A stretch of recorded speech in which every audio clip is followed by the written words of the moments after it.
भरे हुए सुडौल और तने हुए ब्रेस्ट हर औरत की पहली पसंद होती है और ये पसंद सिर्फ औरत की ही नहीं मर्दों की भी होती है, क्योंकि वाकई ये जो भरे हुए ब्रेस्ट होते हैं सुडौल तने हुए कहीं ना कहीं आपको बेडरूम गेम में मजा बढ़ाते हैं, आपके मजे को दुगना करते हैं।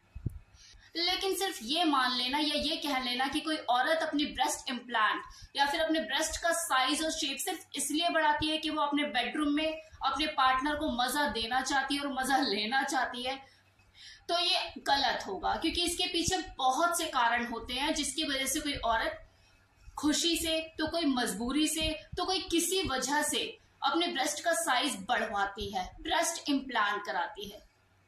कुदरती कुछ फीमेल के अंदर ये चीज डेवलप नहीं हो पाती। रीजन कुछ भी हो सकते हैं, हार्मोनल डिसबैलेंस भी हो सकते हैं, कोई शारीरिक कमी या कमजोरी भी हो सकती है, जिसकी वजह से उसका जो ब्रेस्ट होता है ये वाला बॉडी पार्ट उसके अन्य बॉडी पार्ट के कंपैरिजन में अविकसित रह जाता है। ऐसी फीमेल अगर फाइनेंशियली थोड़ा सा भी स्ट्रांग होती है तो वो ये रिस्क उठा लेती है और अपनी ब्रेस्ट को इम्प्लांट करा लेती है। दूसरा कारण, कुछ शौकियाना तौर पर भी ये चीजें कराना पसंद करती हैं। तो कुछ ऐसी फीमेल भी होती है जो एक्सपेरिमेंटल नेचर की होती है, शेप साइज सब बढ़िया है उनका, लेकिन बस खुजली लगी हुई है, क्या कराना है, और अच्छा दिखूं, और ब्यूटीफुल लगूं, थोड़ा सा और सेक्सी सा लुक आए। के पीछे सबसे बड़ी वजह ये भी होती है कि फाइनेंशियली स्ट्रांग होती है, उन्हें पता है यार पैसा भी पड़ा है कहीं तो लगाऊं। अब कुछ ऐसे मेल भी होते हैं जो कि अपना जेंडर पूरा चेंज करा लेते हैं, फीमेल बॉडी में कन्वर्ट हो जाते हैं, क्योंकि उन्हें खुद भी ऐसा लगता है कि यार मेरी जो सोल है वो फीमेल सोल है और मैं किसी मेल बॉडी में क्या दूं, तो वो रिस्क उठाते हैं और वो अपनी बॉडी में चेंजेस करा लेते हैं। तो वहां वो ब्रेस्ट इम्प्लांट भी कराते हैं, क्योंकि उन्हें वो औरत वाला पूरा अपने आप को देखना है, वो सुख महसूस करना है, फीमेल बॉडी में वो जीना चाहते हैं, उसको पूरी तरह से अपनाना चाहते हैं। तो कुछ फीमेल ऐसी भी होती है जो बहुत ज्यादा एम्बिशियस होती हैं, जैसे बॉलीवुड में हीरोइन बनने का सपना है या और कोई प्रोफेशन में वो जाना चाहती है, लेकिन उनकी जो ब्रेस्ट है उस शेप और साइज की नहीं है, कंपटीशन बढ़ रहा है। तो ऐसी जो लड़कियां होती हैं वो भी अपने एम्बिशंस में कोई ऐसा रोड़ा ना आए, मैं औरों के कंपैरिजन में अच्छी दिखूं, ब्यूटीफुल दिखूं, कोई ऐसी दिक्कत परेशानी ना आए, तो वो बॉलीवुड में कदम रखने से पहले ही सर्जरी करा लेती हैं अपने आप को फिट एंड फाइन रखने के लिए, कि कम से कम मेरी जो फिजिकल अपीयरेंस है ये तो रोड़ा ना बने। तो कुछ ऐसे भी एग्जाम्पल देखे गए हैं औरतों के जो अपनी बढ़ती हुई उम्र के साथ समझौता करना पसंद नहीं करती, वर्कआउट कर नहीं सकती, एक्सरसाइज करने में उन्हें मुसीबत आती है, लेकिन हाँ पैसा भरपूर है तो बैकअप होता है उनके पास, और वो अपनी बॉडी को वैसा ही देखना चाहती है जैसे 10 साल पहले उन्हें दिखती थी। तो वो ये काम करती है, वो अपनी पूरी बॉडी के साथ एक्सपेरिमेंट कर लेती है, वो फेस लिफ्ट भी कराती है, वो अपने झूलती हुई ब्रेस्ट को अपलिफ्ट करा लेती है कि उन्हें एकदम तने हुए सुडौल ब्रेस्ट चाहिए।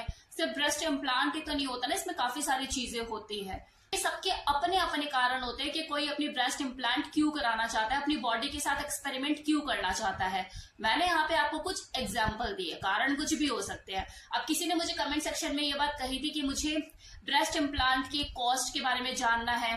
हालांकि इस सवाल का जवाब मैं एक लाइन में देकर निकल सकती हूँ, लेकिन मैंने सोचा कि इसके ऊपर पूरा वीडियो बना दिया जाए, अगर इन्फॉर्मेशन है मेरे पास तो आपको अगर जानकारी चाहिए इसकी फुल डिटेल में तो इस वीडियो में लास्ट तक बने रहिए, अदरवाइज आप स्किप कर सकते हैं। तो ब्रेस्ट इम्प्लांट के बहुत से तरीके होते हैं, लेकिन इसमें मुख्यतः 2 ही फेमस हैं।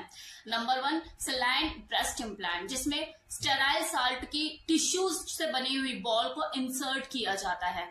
वहीं दूसरा सिलिकॉन ब्रेस्ट इम्प्लांट, जिसमें सिलिकॉन जेल से बनी हुई जो टिश्यू बॉल होती है उसको आपके ऑपरेशन के थ्रू अंदर इंसर्ट किया जाता है उन बॉल को। अब ये डिपेंड करता है क्लाइंट के ऊपर कि वो कौन सा मेथड चूज करता है अपने लिए। जो सलाइन ब्रेस्ट इम्प्लांट मैंने बोला वो थोड़ा सा चीप होता है सिलिकॉन ब्रेस्ट इम्प्लांट के कंपैरिजन में। ज्यादातर फीमेल सिलिकॉन ब्रेस्ट इम्प्लांट को ही चूज करती हैं क्योंकि वो ज्यादा नेचुरल लगती है। इसकी एक एज लिमिट होती है कि 18 से अबव की जो फीमेल है वो ही इस ब्रेस्ट इम्प्लांट ट्रीटमेंट को ले सकती है। इससे कम उम्र की जो फीमेल होती है वो एलिजिबल नहीं होती। सलाइन ब्रेस्ट इम्प्लांट अगर किसी वजह से किसी कारणवश लीक हो जाए तो इमीडिएटली पता लग जाता है, क्योंकि ब्रेस्ट के शेप और साइज में तुरंत ही फर्क पड़ जाता है। लेकिन वही जो सिलिकॉन ब्रेस्ट इम्प्लांट है, अगर ये किसी वजह से लीक हो जाए तो आपको तुरंत ही पता नहीं लग पाता, शेप और साइज में इतनी जल्दी फर्क नहीं पता लगता। लेकिन हाँ, जो लीकेज हो गई है तो सिलिकॉन जेल इस दौरान जब तक आपको पता नहीं लगता आपकी बॉडी के अन्य पार्ट में ट्रेवल जरूर कर सकता है। जिसकी वजह से आपको हल्का हल्का पेन जरूर हो सकता है आपकी ब्रेस्ट में या फिर आपके अदर बॉडी पार्ट में। इसलिए डॉक्टर भी कहते हैं कि अगर आपने ब्रेस्ट इम्प्लांट करा लिया है एक बार, तो आप गहरी नींद में सो नहीं सकते। एक रूटीन चेकअप के लिए आपको जाना ही पड़ेगा डॉक्टर के पास। वो 2 साल में एक बार भी हो सकता है, 5 साल में एक बार भी हो सकता है, वो डॉक्टर ही आपको बताएगा कि कितने टाइम के बाद आपको अपना रूटीन चेकअप कराना है, ताकि वो स्कैन करके चेक कर सके कि हाँ अंदर सब चीजें ठीक है ना, कोई लीकेज तो नहीं हुई है। अब अगर आपको ये सर्जरी करानी है, आपकी अपनी पर्सनल चॉइस और आपके पास अपने वाजिब रीजन है कि हाँ मुझे तो करानी ही है, तो कराने से पहले कुछ बातों का ध्यान जरूर रखिए जो कि मैं अब बताने वाली हूँ। तो नंबर 1, ब्रेस्ट इम्प्लांट का मतलब ये नहीं होता कि वो आपकी झूलती हुई ब्रेस्ट को भी एक अलग फॉर्म दे देगा। करने के लिए अलग ट्रीटमेंट होता है जिसे ब्रेस्ट अपलिफ्टमेंट कहते हैं। दूसरी चीज, ऐसा नहीं है कि आपने अगर ब्रेस्ट इम्प्लांट करा लिया अब आप बेफिक्र होकर सो गए। अगर कोई दिक्कत या परेशानी होगी तो आपको इमीडिएट चेंज के लिए भी तैयार रहना पड़ेगा। कोई भी चीज जब आपकी बॉडी में जाती है तो एडजस्ट होने में टाइम लेती है। आप कितने कंफर्टेबल हैं उस चीज के साथ, कितने नहीं, कोई दिक्कत या परेशानी तो नहीं, ये कुछ दिनों के बाद ही पता लगता है। और ऐसे में अगर पता लगता है कि कुछ प्रॉब्लम हो रही है या कुछ ठीक से एडजस्टमेंट नहीं हो पाई है, तो दोबारा सर्जरी के लिए भी तैयार रहना पड़ेगा। रूटीन चेकअप तो आपका होगा ही, उसके लिए तो आपको तैयार रहना पड़ेगा ही, ये तो मैं आपको पहले ही बता चुकी हूँ। लेकिन ऐसा नहीं कि हाँ हर हफ्ते आपको बुला लेंगे। उनके उस डॉक्टर के ऊपर डिपेंड करता है जिसने आपकी सर्जरी करी है कि वो आपको रूटीन चेकअप के लिए कब बुलाना चाहता है। अगर आपको खुद से कोई फिजिकल लेवल पे कोई परेशानी, कोई दिक्कत महसूस नहीं हो रही, आप कंफर्टेबल है और उसे भी डॉक्टर को ऐसा लगता है कि हाँ सब चीजें ठीक है, मैंने एक चेकअप आपका शुरू में कर लिया है, तो आपको 6 महीने के बाद भी बुला सकता है, साल के बाद भी बुला सकता है, उसी के ऊपर डिपेंड करता है।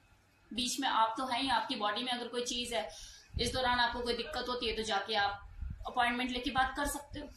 अब नेक्स्ट पॉइंट, हर फीमेल बॉडी दिखने में तो एक जैसी लगती है लेकिन वो रिस्पॉन्ड अलग अलग तरीके से ही करती है। तो ऐसे भी एग्जाम्पल देखे गए कि जिन्होंने अपने साथ एक्सपेरिमेंट किया है और जब उन्होंने बेबी कंसीव किया और प्रेगनेंसी के टाइम पे या प्रेगनेंसी के बाद उन्होंने ब्रेस्ट फीडिंग का भी खूब आनंद उठाया, उन्हें कोई दिक्कत नहीं आई, दूध भरपूर आया और अपने बच्चों को दूध भी पिलाया। लेकिन कुछ फीमेल के साथ ये नहीं होता और वो इस मदरहुड की ये जो मातृत्व है इससे वंचित रह जाती है, उनकी ब्रेस्ट में दूध आ ही नहीं पाता।